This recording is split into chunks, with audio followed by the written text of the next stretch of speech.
Hi అండి, welcome to my channel Swapna recipe. ఈరోజు మన వంట దొండకాయ తాలింపు. మా ఇంట్లో మేము దొండకాయ తాలింపు ఏ విధంగా తయారు చేసుకుంటామో ఆ పద్ధతి తయారీ విధానం చెప్తాను.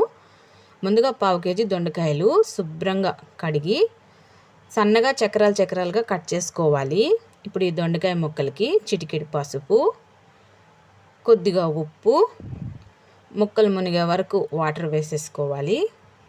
ఇప్పుడు ఈ దొండకాయ ముక్కలకి ఉప్పు పసుపు పట్టేలా ఒకసారి బాగా కలిపేసుకొని ఇప్పుడు ఈ దొండకాయ ముక్కలు అయితే స్టవ్ మీద పెట్టేసి ఉడికించుకోవాలి. ఒక 15 నిమిషాలు మూత పెట్టి ఉడికించుకుంటే దొండకాయ ముక్కలు అయితే ఉడుకుతాయి. ఇప్పుడు దొండకాయ ముక్కలు అయితే ఉడికాయి.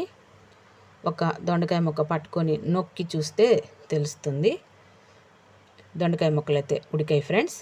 స్టవ్ మీద నుంచి దించేసి వాటర్ వంచి పక్కన ఉంచుకోవాలి దొండకాయ ముక్కల్ని.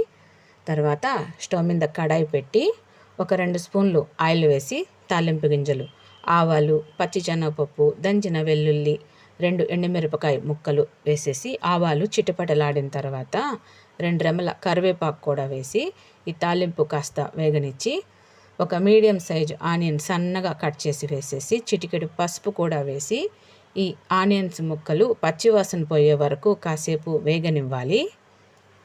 దొండకాయ తాలింపు ఆయిల్ చాలా తక్కువ పడుతుంది ఫ్రెండ్స్, చాలా బాగుంటుంది. మీరు కూడా ఒకసారి ట్రై చేయండి. తర్వాత మనం ముందుగా ఉడికించిన దొండకాయ ముక్కలు కూడా వేసేసి సన్న మంట మీద ఈ దొండకాయ ముక్కలు బాగా ఎర్రగా వేగనివ్వాలి. బాగా ఎర్రగా వేగాలి ఫ్రెండ్స్.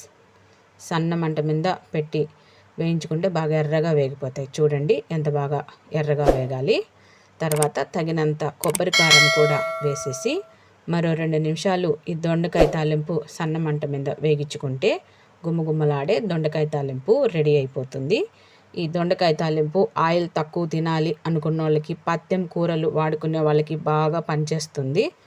మీరు కూడా ఒకసారి ట్రై చేయండి, చాలా బాగుంటుంది. దొండకాయ తాలింపు నచ్చితే లైక్ చేసి సబ్స్క్రైబ్ చేసుకోండి.